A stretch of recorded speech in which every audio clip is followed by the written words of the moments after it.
Welcome back to another video of our insurance series. इस video में हम देखने वाले हैं रेगुलर पे और लिमिटेड पे क्या होता है और दोनों के प्रीमियम में क्या डिफरेंसेस आते हैं इन डिटेल। ये कोई ऐसा लोकल वीडियो नहीं है, इन डिटेल आपको एक इन्फॉर्मेटिव फ्रूटफुल डिस्कशन हम करके देने वाले हैं। इसके अलावा हमने टर्म इंश्योरेंस के अदर फैक्टर्स के बारे में भी डिस्कस किया था, वो आप देख सकते हैं इसी सीरीज़ में। और दूसरा है हमने ये वाला आरओपी एंड नॉन आरओपी वाले टर्म इंश्योरेंस के बारे में भी डिस्कस किया था, वो आप देख सकते हैं।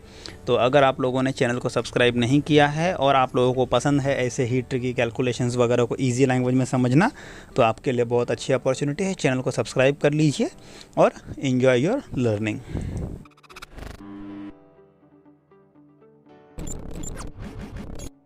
देखिए अभी क्या है ना, हमने जो चौथा क्वेश्चन पिछले वाले वीडियो में पेंडिंग छोड़ा था, वहाँ 3 क्वेश्चंस के बारे में हमने डिस्कस किया था। फोर्थ क्वेश्चन पेंडिंग था, व्हाट इज़ लिमिटेड पे एंड रेगुलर पे and which option is better. तो कायदे से देखा जाएगा, लिमिटेड पे का मतलब क्या हो जाता है। मान लीजिए हमने 40 साल के लिए टर्म इंश्योरेंस लिया और हम 40 साल तक पेमेंट कर रहे हैं, तो वो बोलेंगे रेगुलर पे।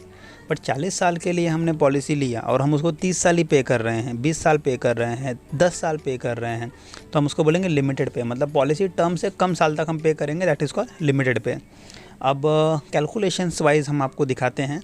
तो कैलकुलेशन के लिए हमने क्या किया है, एक 25 साल का यंग लड़का जो 45 साल के उम्र तक के लिए, मतलब 45 साल के पॉलिसी टर्म के लिए टर्म इंश्योरेंस देख रहा है, मतलब 70 साल की उम्र तक उनको टर्म इंश्योरेंस लेना है, नॉन स्मोकर है।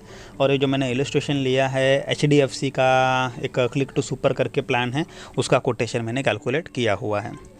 और अगर हम बात करेंगे तो प्रीमियम आता है 13,695। तो कहने का मतलब है उनको अगर 1 करोड़ का टर्म इंश्योरेंस लेना है तो 13,695 रुपीज़ उनको पे करना होगा ईयरली आने वाले 45 साल तक। और अगर हम 45 साल तक पे करेंगे तो हम पे करेंगे 6,16,275 रुपीज़, ठीक है।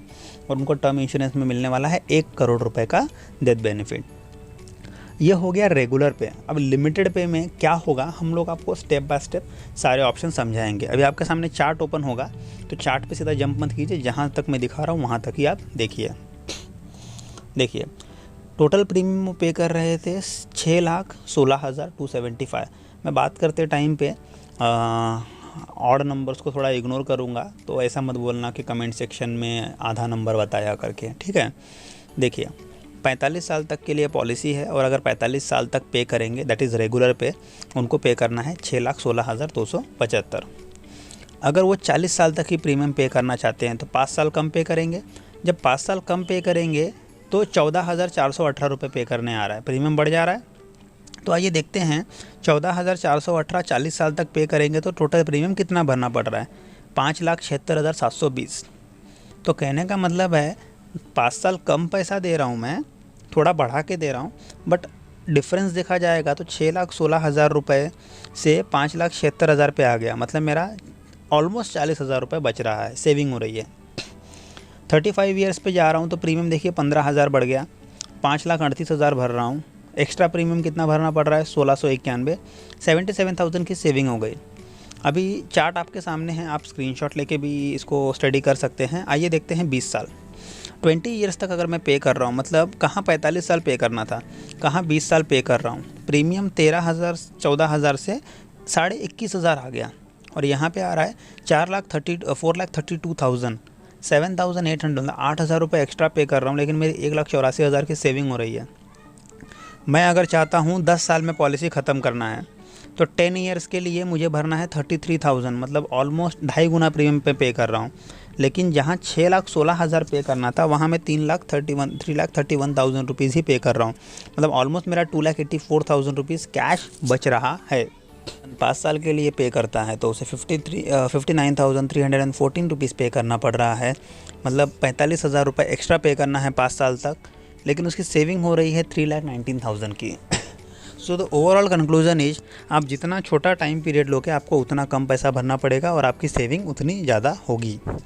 But that is not the complete truth. अभी कुछ हेटर्स आएंगे और लिखेंगे कमेंट बॉक्स में कि अरे यार क्यों गुमराह कर रहे हो अपने सब्सक्राइबर्स को, that is not the complete truth. तो हम बाकी की चीज़ बता रहे हैं। देखो यहाँ आप क्या कर रहे हो, 14,000 रुपये पे कर रहे हो, यहाँ आप पे कर रहे हो 59,000, ये जो एक्स्ट्रा प्रीमियम आप पे कर रहे हो, इंस्टेड ऑफ दैट आप अगर वो एक्स्ट्रा प्रीमियम सेव करेंगे, कहीं पे पैसे को बचाएंगे, तो क्या होगा, इसी पैसे को अगर आप 7% 8% के रेट से अगर कंपाउंड भी करेंगे ना, तो घुमा फिरा के जो सेविंग्स के पैसे हैं ना, इतना रिटर्न्स आप जनरेट कर लोगे, ठीक है। But my question is how many peoples will invest that money in some portion, कि जहाँ पे ये इतने पैसे को एग्जैक्टली कहीं सेव करके रखेंगे, कोई नहीं करेंगे। आज आपको मान लीजिए 18,000 पे करना है, आप 18,000 पे कर देंगे। कौन सा माई का लाल है जो 14,000 पे करेगा, 4,000 को इन्वेस्ट करेगा?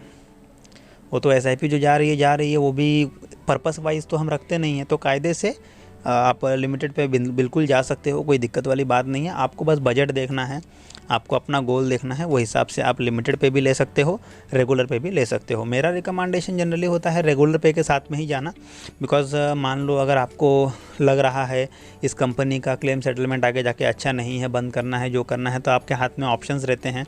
पहले ही पे कर दिए तो आपको एक गिल्ट हो सकता है। बाकी अगर आपको है कि नहीं 10 साल में मुझे बर्डन लेस होना है, आगे जाके बच्चे हो जाएंगे, रिस्पॉन्सिबिलिटीज जाएगी, तो ऐसे सिचुएशंस पे तो ये पर्सन टू पर्सन डिफ़र करता है। तो इसमें ऐसा कुछ इतना कॉम्प्लिकेटेड बात नहीं है। रेगुलर और लिमिटेड दोनों भी आप जा सकते हो, लेकिन ROP और नॉन ROP में मैंने आपको अच्छे से एक्सप्लेन किया था क्या नॉन ROP में ही जाना चाहिए, ROP प्लान में आपको तकलीफ़ होगा। सो चैनल को सब्सक्राइब कीजिए अगर आपको वीडियो पसंद आई तो, और अगर वीडियो पसंद आई है तो लाइक भी कीजिए वीडियो को, जिससे हमारा मोटिवेशन भी बरकरार रहेगा। और हम मिलते हैं नेक्स्ट वीडियो में। फाइनेंस से रिलेटेड वीडियोस को देखने के लिए सब्सक्राइब करें हमारा चैनल फैल्कन फिन, और साथ ही साथ क्लिक कीजिए बेल आइकॉन पे, जिससे आपको आने वाली वीडियोस की नोटिफिकेशन मिलती रहे।